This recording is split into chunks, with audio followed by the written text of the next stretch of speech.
I have dated lots of guys, but all of them were missing something. I realized in 8th grade that I wanted a bad boy. So all throughout high school, that's the type of guy I've been looking for. After not having any luck in finding a bad boy in my 9th and 10th grade years, I decided to give up. But that's when I saw him. 3 months into my 11th grade school year, and I had found the perfect guy. He was tall, had long black hair, but the best part was his face. It was so perfect, his Chelsea grin from ear to ear, and those eyes. They could look deep into my soul. I saw him, and I knew he was the one. And there was something about him that seemed so dangerous. I fell in love at first sight. I was late for class when I first met him. I was getting things out of my locker when our principal, Miss Hirano, stopped me and said, "This is a transfer student, Jeff." She pointed at the cute guy next to her. "Show him around, or you will get detention for being late. Make sure you show him all his classes and tell him all the rules, and be friends with him, and make sure he doesn't get in any trouble." Okay, I said as she walked away. I then turned to face Jeff. "Hi, I'm Julie." I held out my hand to him. "I'm Jeff," he said, but he did not shake my hand. I then got everything I needed out from my locker and said, "I'll show you around. Can I please see your classes?" He handed me a piece of paper containing all the classes he had. "You have first period with me, so this is going to be easy." I looked up at him and smiled. "Follow me." I made sure he followed. We entered our first period class, and there were lots of eyes on us. I led him to the empty seat that was next to mine, and we both sat in the back of the room. I thought Jeff and I weren't going to get anywhere because of how he reacted to my handshake earlier, so I decided not to go after him. That's when he passed the note to me, and it said, "Hey, sorry about earlier. I was just a bit nervous. I'm not good at talking to new people." I turned my head to look at him, but he was looking straight to the front of the classroom as if he had never even passed the note to me. I then picked up my pen and wrote back to him, "It's okay, LOL," with a smiley face. I passed it to him. After he got it and read it, I felt his eyes look at me, but I stared straight just as he did. A couple of seconds then passed, and then he passed the paper back to me. It said, "So, what are you doing after school?" Smiley face. He now looked at me. I blushed, and I looked down because I didn't want him to see my embarrassed face. I started right back to say that I wasn't doing anything, but then our teacher, Miss Walsh, said, "Julie and Jeff, there are no secrets in class, so please would one of you be so kind and read what you guys wrote to the class?" I was about to stand up, but Jeff stood up for me.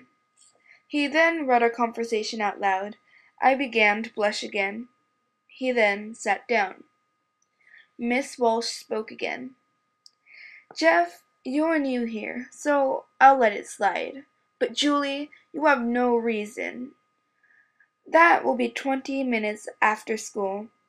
She continued to teach after the whole class went, "Ooh."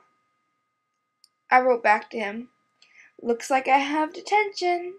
Sad face. He laughed a little, and then the bell rang. She continued to lecture me for at least 5 minutes after school about how I should be paying attention in class, and then the rest of the minutes I was spent reflecting on my decision in class. I was getting ready to leave, and then I saw Jeff waiting at the entrance for me. I approached him and he said, "Hey." "Hi," I said as I smiled. "So, are you doing anything right now?" he asked me with a bit of a smile. "No, I don't think so." "Would you like to do something with me? You won't be late, I promise." "Sure, but what are we going to do?" I don't know why, but I blushed a little. "I hear that there's a party going on around here. Want to go check it out?" I blushed even more and asked myself, does this count as a date? I then thought for a second, then replied with a, "Yeah, sure." He pulled out a set of keys and swung them around his fingers, and said, "Follow me." He led me to a motorcycle. It was shiny, and it looked like it had just been bought. "This is yours?" I asked like I was surprised. "Yes, it is. I got it from a friend who had recently passed away." As he said that, his smile got a bit bigger, as if he was happy his friend had died. "Oh, I'm sorry to hear that," I said as I put on the helmet he handed me. "It's not a problem. It was just his time to go to sleep," he explained. Going to sleep was a weird way to put dying, but I guess different people have different ways to explain it. When we arrived at the huge house the party was being held at, I later found out that it belonged to Heidi, the snob of the school. When we entered, there were at least 60 to 70 people there, and you could smell the marijuana and alcohol from the front door. Jeff and I tried to get through a huge crowd of people, but we ended up separating. I looked around to find him, but he was gone, so I decided to check upstairs. I looked in all the rooms upstairs, but he was nowhere to be found. When I turned around to go back downstairs, I bumped into someone who was not Jeff. It was my ex, Blake. "Hey, Julie. Haven't seen you in a long time. How have you been?" he said with a grin on his face. Blake was the stalker type, and he wouldn't leave me alone after I broke up with him, so I had to get a restraining order and I had to change my number. But obviously, he won't follow the restraining order. "Go away. I don't have the time or the patience to deal with you right now." I tried to walk in the room directly behind me and close the door quickly before he can get in, but then he pushed the door open and he grabbed my hand and he threw me onto the bed and he started taking his pants off. "Get off me, you creep!"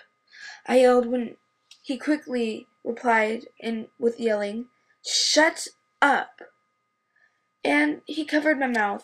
Then Jeff came bursting through the door and said, "Get the hell off her." Jeff then threw him on the floor, but Blake quickly got up and held a small pocket knife in front of him. Jeff let out a little giggle. "What are you going to do with that?" Jeff pulled out a large kitchen knife in front of him that he had gotten out of his coat pocket. Blake tried to run away, but Jeff was too quick for him. He had now had the knife up to Blake's neck. "I think it's time for you to go to sleep." He then slit Blake's throat. I could not believe what I was seeing. Is this what he meant by it was his friend's time to go to sleep? Did he kill his friend? I stared at him wide-eyed. I was shaking in fear. I thought he was the one. What had I gotten myself into? He started to walk in my direction, and I was sitting on the bed. "Are you okay?"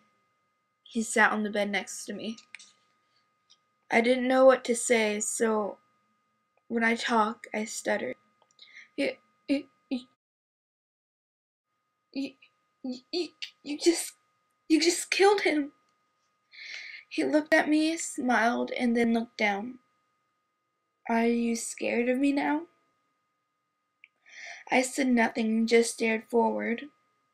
A couple seconds later, he grabbed my chin and forcefully kissed me.